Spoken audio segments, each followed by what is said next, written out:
Have you ever gotten a piece of fabric or a panel or maybe part of a kit or something that you're like, oh, I love it so much. It just speaks to me, and you grab it and it comes right home, and then you get it home and you start thinking about it and you're like, ooh, how do I use that? How do I make that as awesome as I see it in my head? Well, I'm going to give you some tips on that. Talk about all the projects that are sort of wrapping up right now and what we're working on and what's going forward. I will also at the very end give you a peek, a hint. Well, no, actually I'm going to tell you what the two new 2020 themes are for the block of the month and the block of the week. I'm Pat Sloan. Welcome to my neighborhood. I am so glad you're here for my fireside chat, my casual sit and sew. Usually not much sewing, sitting, talking about what's been going on in my online neighborhood at Facebook, Quilt Along with Pat Sloan, what's been going on with their sewing, and lots of fun stuff. But first, I have to tell you that the snack chat portion here is something I've been just sort of thinking, I need this. Have you seen? Yeah, I know. I need a snack. But have you seen the memes? You know, the sort of funny little comics where they show the cookie box, the cookie tin, and they say, oh, there's no cookies in it, there's sewing stuff. You know, those tins like this. Sometimes they open it up and they have this poor young guy going, oh no, there's no cookies, it's sewing stuff. Or somebody actually opens it up and shows cookies and says, oh man, your sewing kit got cookies in it. Well, I was in my grocery store and the Royal Dansk, which I think is like the classic tin that they always show in all the photos, because this is the tin I think that has been around. I have to look up the company now. I didn't do that in advance, but I'm going to look them up. But they are butter cookies. And oops, there you go. I just think they are the best butter cookies ever. So do you like them? Are you like me? Here, pull it. See, these are so amazing. My favorites are the ones with the big sugar crystals on them. Yum, those are the best. So I had to get just the smell.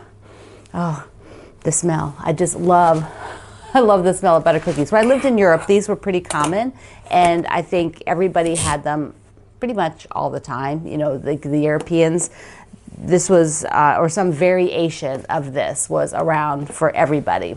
So now I have the tin, and once the cookies are gone, I am definitely putting sewing stuff in it. So if you have one of these cookie tins with sewing things in it, leave a comment, because I want to see how many of you actually have one, or maybe your grandma or your mom or your great-grandma has one or had one. You know, tell me about it, because since my mom didn't really sew, my grandmothers didn't sew, and my great-grandmothers didn't sew, we didn't have that stuff. You know, there wasn't much of that around at all. So I'm so excited. I had to get it. They were there, and I was like, somebody just showed a tin on my Facebook group, and they had just bought it. I forget where they got it, like at the dollar store or something, Dollar General. I don't know where they got it, but it was they're just a couple of bucks. So worth it. We all need to have that. All right, let's kick off with the elephant in the room. Do you know that phrase? The elephant in the room means that there is something there that nobody talks about. And I have to tell you this, when the shipping department, my husband Greg, I call him the shipping department, when he was setting up all the camera stuff for me to do today, he turned on the camera and he was standing here and he looked in the monitors and he was like, he says, he does one of those because he had not noticed it, because he hadn't actually come all the way in the room. And he's like, there's a huge Santa on your walls. I had to crack up. It's like, yes, there is. So this Santa came out, it's a Moda panel, and it came out last year in 2018. It came out in a kit, and it has like a log cabin thing, and in the directions they tell you to cut out around the Santa, and then you sort of applique him down. And the fabric line is called Swell, and they this year in 2019 they came out with it again. They came out with the fabric line and the panel. But I don't think they did the kit again, or if they did, it was very few. But anyways, so there's lots of these panels, and people love them because it's the nostalgia. He's the perfect Santa. He's just amazing, and he's big. I just love that he's so big. So when I was a little kid, This is why I have to have Santa. I have also another panel that's very old that I bought on eBay that's a full Santa standing. Because I was a kid, one Christmas at the end of the staircase, after we went to bed, my parents hung on the door like a full-size Santa poster on the back of the door, which you could see from the top of the stairs. And all night long, would get up and peek down there, and Santa was still there all night long.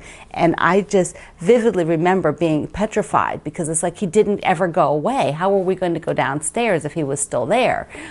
So there's actually a picture, which I'll have to find, of me standing next to it. It got unearthed in a lot of pictures that came in from my family recently. So I was like, see, it's a true memory even. So I got this panel. Actually, Kimberly, the Fat Quarter Shop, sent me this panel and another one I'm going to show you. And she says, do something with it. This is the way Kimberly is. Isn't she lovely? Do something. So the neat part is it has this sort of, I'm going to pull it back up here a little bit so you can see. So it sort of has this nice polka dot. This is the size of it. Let me see, it comes, in a package like this.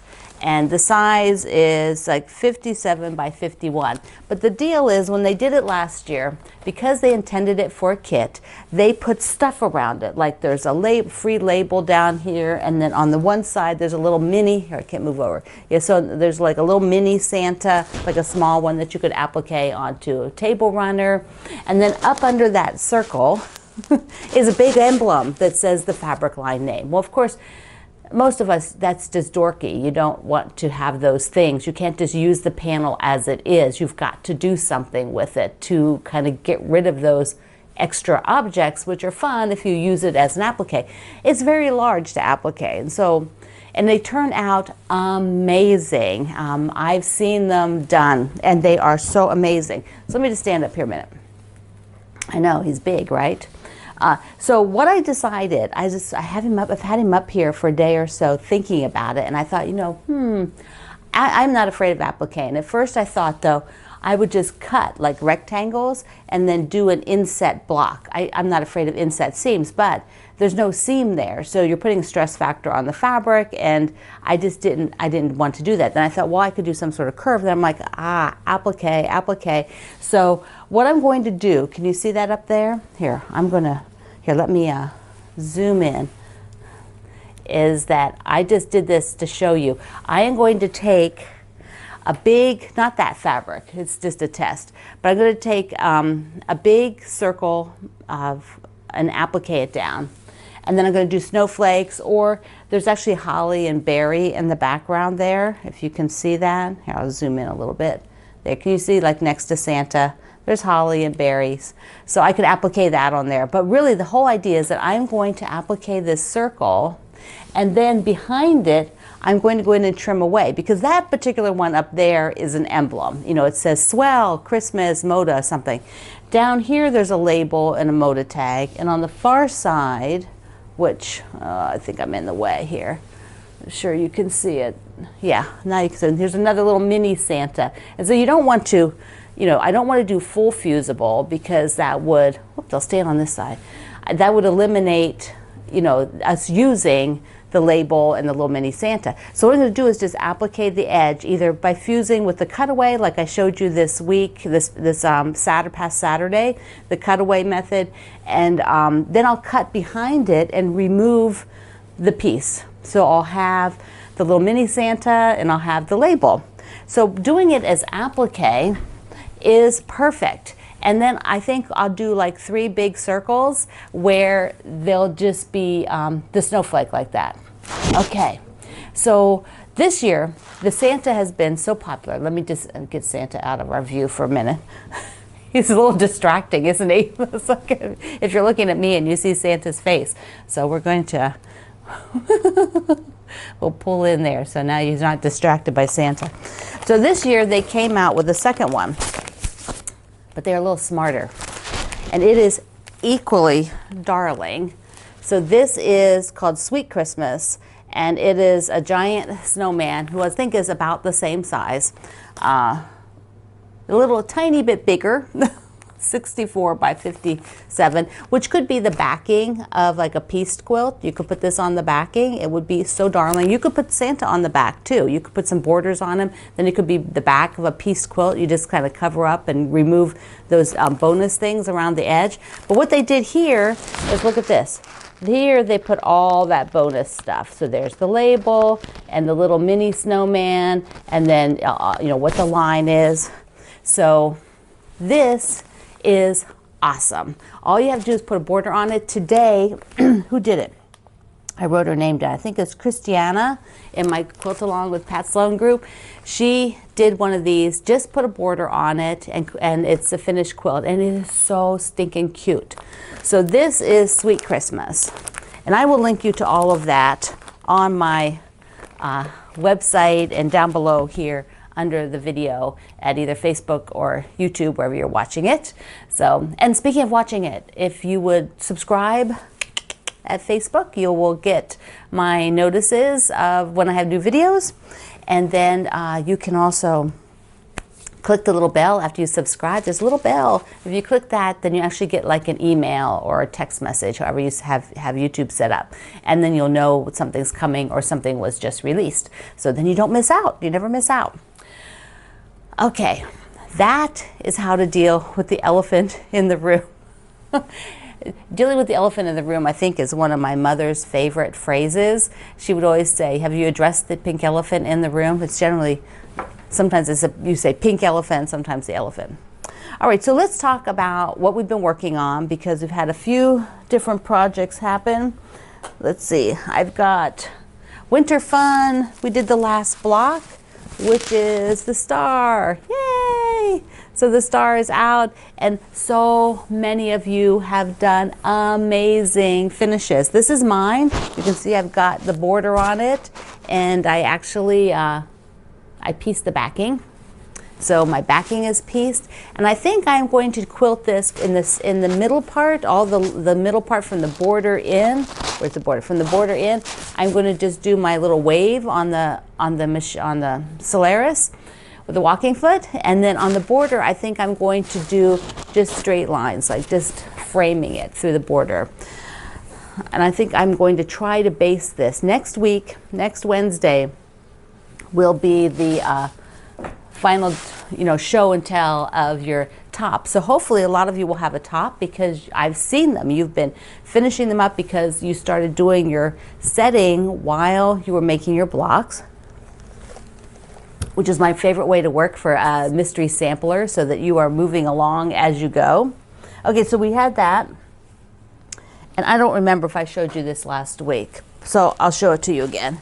If I didn't show it to you, here's the back. I used my Bonnie Lane fabric for the Perfect 5 sampler. And I don't think I showed it to you on here last week. So let me pull this up. So this is the Perfect 5 sampler. Ta-da! And I think I may have showed you I don't know, maybe I did show it to you. There it is. And I used my charcoal Bonnie Lane for the background, so it has a darker background. Santa loves it. He told me, I just heard him. So I'll link you to the website. You can see the whole quilt, because I can't get it back far enough with my mic. Let me just stick that over there. So I may have asked this last week, that I think I put down in my notes that maybe we will do that sampler for the Perfect 5. I think I may have asked on the post. Do the sampler for the Perfect 5 again next year, so that more people can participate. This one sort of came up quickly when the book came out, and if you're interested in doing, it's basically pretty much one block a week from each of the 15, or I think there were like 16 quilts in the book. And so we took one block from each, and there's directions, sub-directions that were given out. We could do that again. I have it on my list, so let me know if you're interested in that. All right, we have 2 Bonnie Lane sew-alongs. Now, the Winter Fun is done, the Perfect 5 is done, which means we should get back to sort of a normal pace of sew-alongs here hitting January. This is the block. Or let me take this off. I've got little thing there. Okay, so this is the Glow which we're doing, there's 3 blocks per row. I'm looking at it up there on the other wall there. I got in the studio. So there's 3 blocks per row, and I did one colorway, the prior 3, this is the 4th week, so I did the prior 3, I did one of the colorways, but on the 4th row, in order to match these other 3 that I did, I went and changed up and did my own colors, because I'm just going to do 4 since I've already got the whole quilt. So these 4, what I'm thinking of doing is, I made, from the sew and flips, I have these tiny little stars, and I'm thinking of putting a star in each corner and doing like a 4-pat, you know, 4 blocks, and then a star in each corner, and then a white border, and it'll be then about a baby size quilt, which I think would be lovely. You know, I think that would just be really nice, because actually my dad's wife has a friend, a tennis friend, who's much younger than her, and having a 4th baby, something like that, and having her first girl. She has like 3 boys, and she has having a girl. I thought these are nice, pretty colors, so I'm going to ask Karen, my dad's wife, if she might like to give her friend a baby quilt. So that will probably be where that goes. Otherwise, I'll keep it on hand for some other baby that's born. Okay, one last quilt that I wanted to be sure to show you, because really I forgot about it. Okay, so here's the true confession. I remembered, don't you love true confessions? I remembered about it like at least maybe a month ago, excuse me. About a month ago I saw it. I'm like, I gotta get that out, and I gotta put the binding on. And I didn't. I have this big basket that I've showed pictures of before, where I take the quilt and I sort of roll them up in like a tube, and I put them in this big basket which sits on the floor, and they look really pretty, but they're not, they all need binding. So some of them are from my book that I'm working on, some are just ones that have needed binding for a very long time, like this one. So I will show you, some of you will remember doing this, and I totally forgot, because I was looking for red and white quilts, and I'm like, I thought I had more red and white quilts. So, well, duh, I did. Well, this is red and green too, but I clipped the sleeve fabric to the, there we go, I clipped it on there so I didn't lose it. Ta-da! I'll hold it up. Here are the houses, and I had so much fun, because a lot of the houses have little different, I did all different Christmas fabrics. I was going to say Halloween. Christmas fabrics in there. And they're all a little bit different, but I think I only used a certain number of greens for the roofs. And then just a little bit of the leftover sew and flips all went into the border. So this block, this little house block, was from last year's Merry and Bright sew along. So we did the Merry and Bright. This house block, I was just like, that would just be so cute on its own. And so I started making them. So I have that. And I want to be sure I don't use, this is that fabric I cut off on the edge, which will be used for the sleeve. Okay, I just remembered one more. How does that happen? I forget. I shouldn't forget. So one more. Drive down Bonnie Lane. We've, where this is not a fast project, but we will get on a normal speed starting in January. So here is the pattern, and we have done the big stars, and this week we did the trees. So I just had this post on Saturday. So the post on Saturday, the trees are appliqued, but just the top part is appliqued. There's 2 trees. Ta-da! More big stuff. I love oversized things. Anything that's oversized, like perfect. I love it. So these are appliqued, and they're soft, because I do fusible applique by machine, but I also do the cutaway method, which I showed you on Saturday, and I'll link to that, so that they're soft. And then you just applique the tree down. This bottom part is patchwork, so that's pieced into there. And this is my friend Barb's pattern from Coach House Design. And so we're basically trying to do like by rows. So we have the 2 trees done, we have all the big stars done. There's a big star down here and up on that other row. So what we're going to do next, after I think I'll put it up on the 20, I think I said the 27th. The last Friday or Saturday of December will be either the dresses or we'll start the big house so that we can do the top row. So there'll be either one or the other. And then in January, we'll do the other part. So it's 2 a month, 2 parts a month, and we end beginning of March, I think it is. So it doesn't really take that long to do. So since you had the pattern and the fabric, because you know it's not you're not waiting for me, you know, you have the pattern, you could just go ahead and go forward if you wanted. Like if you trace the trees and you're like, I think I'm on a roll tracing, I'm just going to trace all of it or trace whatever part you want. But when you're tracing it, here's a tip, because you want to identify what you trace. So here is the top of the light post. Whoops. Okay, so here on the pattern, next to the house in the middle row, you see the light post? Yeah, so here is the top part of the light post. And it's written, it's marked, so that I know what it is. Because sometimes with shapes, they could be a little unusual looking when they're not like put together, and particularly like if you're doing leaves or like some sort of odd, you know, unit that's sticking together. So just mark what it is, and then you'll be able to find it again.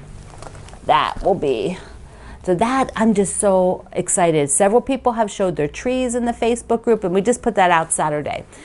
But feel free to trace forward and get things done if you want, or just move forward with the whole quilt. I mean, you have the pattern. So, but twice a month I will put out words of encouragement and little tips about it. Show you exactly, you know, how it's laid out. And you can go see Saturday's post and see what that looks like. And then you can see the previous one for the stars too. They're both there. There's a project page like I have for most everything. I have a project page. Oh, I forgot to grab the button banner. I have it over there, but I can't. Okay, let me grab it real quick. Hold on, because I want you to see it. It's just over here. I took it down, but I forgot to bring it. All right. Da-da-da. That's what happens when you start organizing and gathering things you've already put up in the house, and then you have to get it all back together to come do this. I sometimes forget to grab it. It got all the way into the kitchen. It didn't get over here. Okay, so I think I'm set. There we go. So this I put out with the Fat Quarter Shop's Button Club. Whoops, there we go. I'll hold it up. Here is the Button Club wreath, and it's done with bow tie blocks. So this is actually super, super fast to do. I can't tell you. When I was making, I was like, oh, this is really fast. You could actually make this as a gift, and it wouldn't have to be Christmassy. You can make it as a spring wreath, or just like an everyday green and red, or green and blue. I think somebody showed one with blue, which was super cute. And I just love the fabric. This got that old-fashioned sort of Santa guy in the middle. Love it. So that was the other. So this was a heavy week of things. There's lots of things. And so the rest of the month will be a little bit calmer. We still have the Aurifil block of the month, which will wrap up and have the December designer, which is Laura Pyland, and she will be so interesting to get to know. She's a very prolific quilter and is very fun, very, very fun. All right. Let me show you. I had a question. I had a couple questions. This was a product question, so let me just answer this first. Somebody asked me about ironing board covers. I think it was Denise. She was saying, you know, what do you do about your ironing board cover? Do you make your own? Do you have a stash of them? Do you wash them, or can you get them clean? And so over time, this is what's happened for me. For my ironing board covers, I just don't feel like making them. I know people make their own, and they're lovely. They're actually adorable because, of course, you have super cute fabric. But instead, I just look for cute fabric, ironing board covers. So I purchase ironing board covers. I generally use them until they're just really worn out. I don't spray starch a lot, so there's actually a question on that I'm going to answer today. So don't spray starch just a lot. So that doesn't get that residue on them. But if you are a spray starcher, you probably either want to put some towels down if you do it a lot, or you're going to have to wash your thing more because that tends to scorch then and get those really nasty black marks. And speaking of that, if you have a very nasty ironing board cover right now, take it off. Go get a new one. Who wants to look at that? It's like, ugh, you know, it's like, it's going into the bathroom at the gas station when it's icky. You know, you don't really, you got to use it, but it doesn't look good. It's like, so treat yourself to an ironing board cover. So I found that I'm not bringing my ironing board over here. It's got camera equipment on it.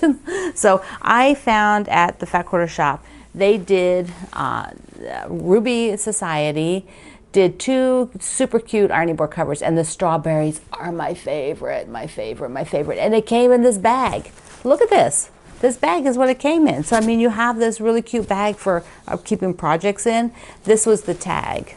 Isn't that darling? And there's another one that has great big fruit on it. So I will link you to that. So right now, this is on my ironing board, and it just makes me happy. So happy to see really cute ironing board cover.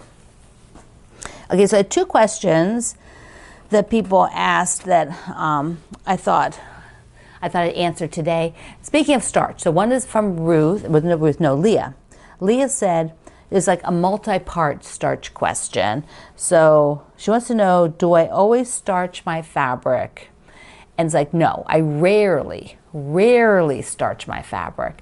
I generally only starch it for small patchwork, and then I'm starching a piece, just kind of what I might use, and then using it for the patchwork. Starch it and then cut it down. And I use just the basic grocery store spray starch, like Niagara or whatever it's called now. It's the same stuff if you watch Kimberly Jolly. It's the same stuff that she uses. Some people like liquid starch where they soak it. What I like to do is I prefer to let it dry and then press it. That's just, I've talked to a lot of designers that do a lot of starching. That is the way they feel gives you the most crisp results. You starch, for those of you who don't realize you starch so that your fabric is a little firmer.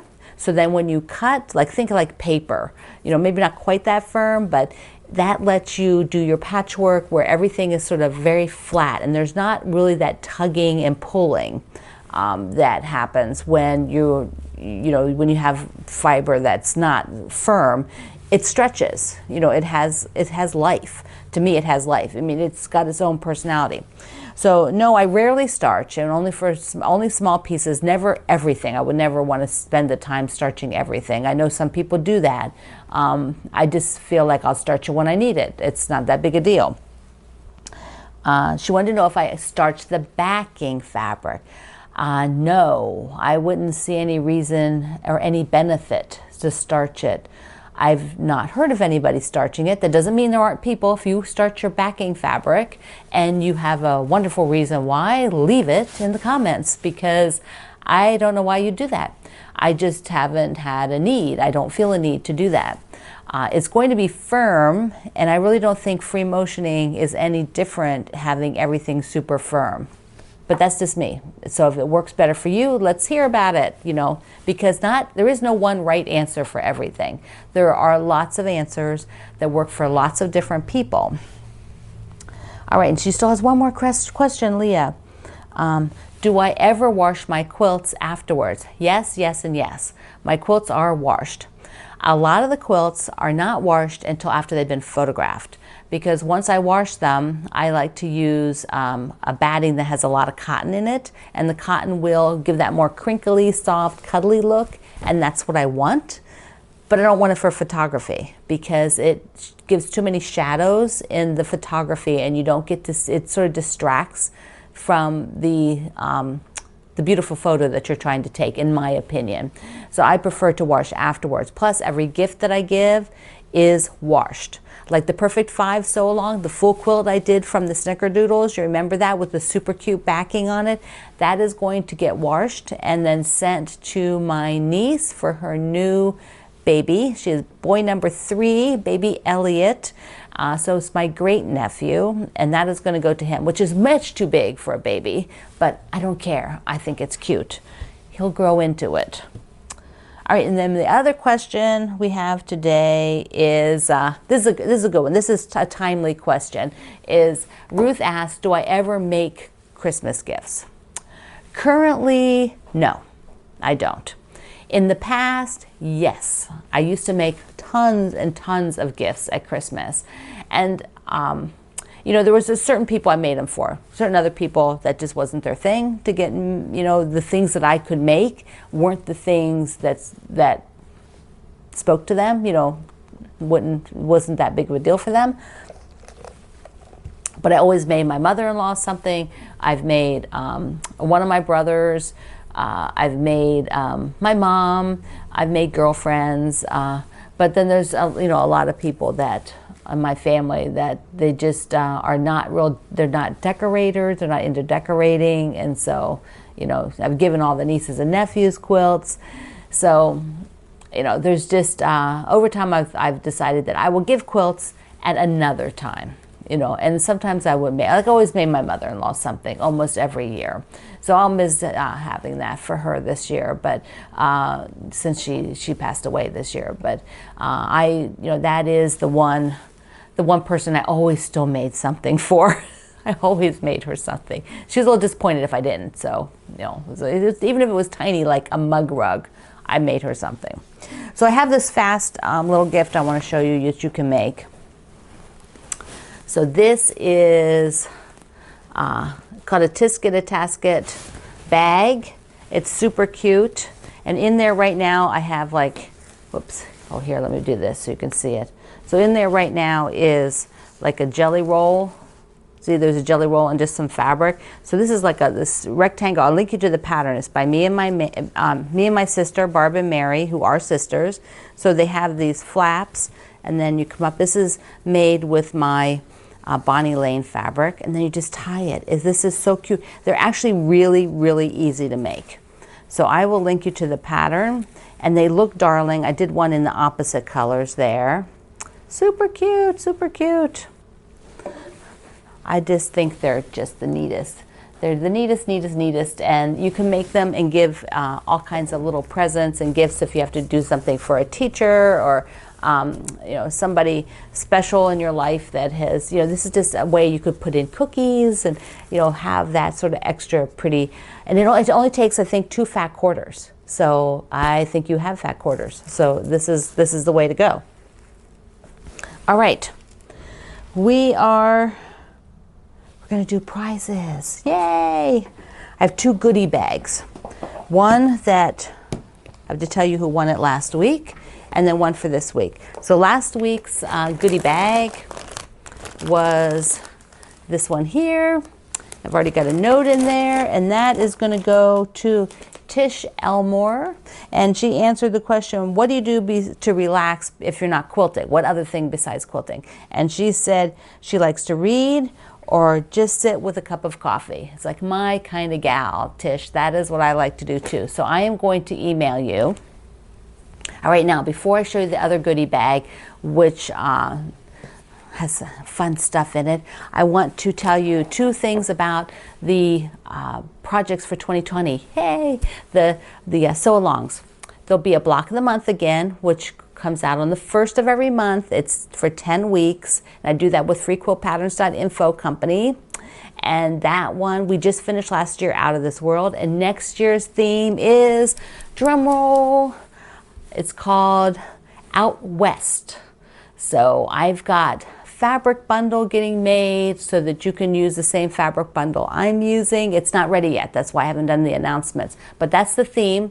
Then I will have the block a week, which is Block Wednesday.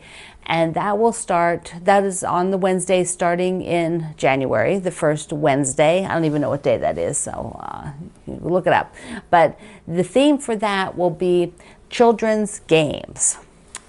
So there's more cute fabric for that one, so I'm getting a bundle together for that one. And once those 2 bundles are ready, I can announce all the details. But because you listen to my Fireside Chat, now you know what the themes are. And they'll be, you know, they're very different. One runs monthly, one runs weekly. They have different kind of layouts. The weekly is much more simple. The monthly might have a little bit blocks with a little bit more to them, and the layout's usually a little bit more advanced for the block Wednesday. I mean the block of the month. And so that is Out West, and then children's board games, favorite children's games, not just board games. So the question this week, hold on, let me show you what it's all about. So I have a few Christmassy items for my giveaway. I've got this is the goodie bag, has this really cute book called Christmas Quilts. It came out a couple years ago. And there's all kinds of Christmas stories and people's quilts that they send in photos. None were mine. I didn't know about it. But then they were asked, to tell a little story, their Christmas story. I have a little swatch set of my Bonnie Lane. That's one of each of the fabrics. And remember my scissors from last time, the Christmas scissors? Somebody will get those. A spool of, let's see.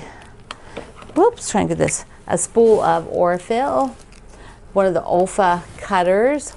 So really cool. They're really great, like X-Acto knife cutters.